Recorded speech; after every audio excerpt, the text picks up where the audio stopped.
नमस्कार। Pro society की ओर से आप सभी सम्मानित सदस्यों का हार्दिक स्वागत है। आशा करता हूं कि आप सभी प्रो सोसाइटी मैनेजमेंट एप्लीकेशन का सफलतापूर्वक और आसानी से उपयोग कर रहे होंगे। पिछले वीडियो में हमने कई महत्वपूर्ण फीचर्स की जानकारी दी थी। विशेष रूप से हमने सोसाइटी चैट फीचर के बारे में विस्तार से समझा था, जिसकी मदद से आप किसी अन्य चैट एप्लीकेशन का उपयोग किए बिना अपनी सोसाइटी के सभी सदस्यों के साथ सुरक्षित और सुविधाजनक तरीके से बातचीत कर सकते हैं। आज के इस वीडियो में हम एडमिन डैशबोर्ड के दो अत्यंत महत्वपूर्ण फीचर्स के बारे में विस्तार से जानेंगे। एक, जनरेट मेंटेनेंस बिल। दो, add society bank UPI details. तो आइए सबसे पहले जनरेट मेंटेनेंस बिल फीचर को समझते हैं। हम सभी जानते हैं कि प्रत्येक सोसाइटी में हर महीने मेंटेनेंस शुल्क लिया जाता है, जिससे सोसाइटी की साफ सफाई, सुरक्षा, बिजली, पानी, लिफ्ट, गार्डन, रिपेयरिंग तथा अन्य आवश्यक खर्च पूरे किए जाते हैं। लेकिन सबसे बड़ी चुनौती होती है कि इतने सारे फ्लैट्स का रिकॉर्ड कैसे रखा जाए। किस सदस्य ने भुगतान किया, किसका भुगतान बाकी है, किसका बिल जनरेट करना है, भुगतान होने के बाद रसीद कैसे मिलेगी, इनवॉइस कैसे डाउनलोड होगा। इन सभी समस्याओं का समाधान प्रो सोसाइटी मैनेजमेंट एप्लीकेशन में उपलब्ध है।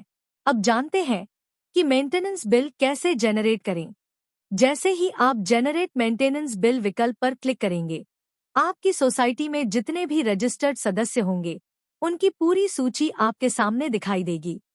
अब जिस फ्लैट का मेंटेनेंस बिल बनाना है, उस सदस्य या फ्लैट नंबर को चुनिए। इसके बाद अगले विकल्प में जाकर उस सदस्य का वर्तमान महीने का मेंटेनेंस, यदि पिछले महीने या पिछले वर्ष का कोई बकाया हो या कोई पेनल्टी हो, तो वह राशि भी जोड़ सकते हैं। अब आपको पेमेंट फॉर विकल्प दिखाई देगा। यहाँ आप भुगतान का प्रकार चुन सकते हैं, जैसे maintenance bill, contribution, festival contribution, other payment. यदि किसी विशेष कार्यों, मरम्मत या किसी अन्य उद्देश्य के लिए सदस्यों से योगदान लिया जा रहा है, तो आप कॉन्ट्रीब्यूशन चुन सकते हैं। यदि किसी त्योहार या सांस्कृतिक कार्यक्रम के लिए राशि एकत्रित करनी हो, तो फेस्टिवल कॉन्ट्रीब्यूशन का चयन करें। और यदि किसी अन्य प्रकार का भुगतान लेना हो, तो अदर पेमेंट का उपयोग करें। एक महत्वपूर्ण बात का विशेष ध्यान रखें। मेंटेनेंस बिल एक ही महीने में केवल एक बार जनरेट किया जा सकता है, यानी किसी सदस्य के लिए एक ही महीने का बिल दोबारा जनरेट नहीं किया जा सकेगा। इसलिए बिल बनाने से पहले सभी जानकारी अच्छी तरह जांच लें। अब आपको जिस महीने का भुगतान लेना है, वह महीना चुनना होगा। इसके बाद संबंधित वर्ष चुनिए। बिल की तारीख और समय अपने आप सिस्टम द्वारा जोड़ दिए जाएंगे। अब सारी जानकारी सही होने के बाद सेंड बिल बटन पर क्लिक करें। जैसे ही आप सेंड बिल करेंगे, संबंधित सदस्य को तुरंत नोटिफिकेशन प्राप्त हो जाएगा कि उसका मेंटेनेंस बिल जारी कर दिया गया है। अब आगे बढ़ते हैं दूसरे महत्वपूर्ण फीचर की ओर, add society bank UPI details. किसी भी सदस्य द्वारा ऑनलाइन या बैंक के माध्यम से भुगतान करने से पहले एडमिन को अपनी सोसाइटी की बैंक और यूपीआई जानकारी जोड़ना आवश्यक है। यह विकल्प आपको एडमिन डैशबोर्ड में नोटिस अनाउंसमेंट्स के बाद दिखाई देगा। जैसे ही आप add society bank UPI details पर क्लिक करेंगे, बैंक विवरण भरने का पेज खुल जाएगा। यहाँ सबसे पहले आपकी सोसाइटी का नाम दिखाई देगा। इसके बाद आपको निम्न जानकारी भरनी होगी: account holder name, bank name, bank account number, IFSC code.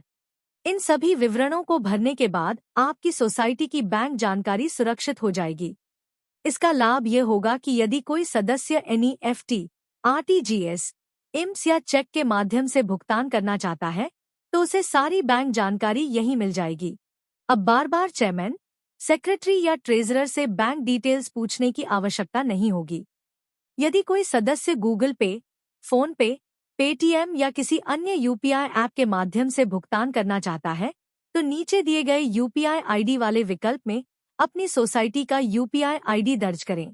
इसके बाद सदस्य उस यूपीआई आईडी को कॉपी करके सीधे अपने पसंदीदा यूपीआई ऐप में पेस्ट कर सकते हैं और सुरक्षित रूप से ऑनलाइन भुगतान कर सकते हैं। अत्यंत महत्वपूर्ण सूचना: सभी एडमिन से हमारा विशेष अनुरोध है कि बैंक और यूपीआई की सभी जानकारी भरते समय अत्यधिक सावधानी बरतें। सभी विवरणों को कम से कम 2 या 3 बार अच्छी तरह जांच लें। पूरी तरह संतुष्ट होने के बाद ही सेव बैंक डिटेल्स बटन दबाएं। यदि गलती से कोई गलत बैंक जानकारी या यूपीआई आईडी दर्ज कर दी जाती है और भुगतान किसी अन्य खाते में चला जाता है, तो उसकी पूरी जिम्मेदारी संबंधित एडमिन या अधिकृत व्यक्ति की होगी। प्रो सोसाइटी अथवा पीआर ग्रुप ऐसी किसी भी स्थिति के लिए उत्तरदायी नहीं होंगे। इसलिए कृपया सभी बैंक विवरण पूरी सावधानी और जिम्मेदारी के साथ भरें। आज के वीडियो में हमने जेनरेट मेंटेनेंस बिल तथा add society bank UPI details feature को विस्तार से समझा। अगले वीडियो में हम जानेंगे कि यूजर अपने मेंटेनेंस बिल का भुगतान कैसे करेगा, भुगतान के बाद रसीद और इनवॉइस कैसे डाउनलोड करेगा और एडमिन भुगतान की पूरी जानकारी कहां और कैसे देख पाएगा। तो जुड़े रहिए हमारे साथ। यह वीडियो अपनी सोसाइटी के सभी एडमिन सदस्यों के साथ अवश्य साझा करें। धन्यवाद।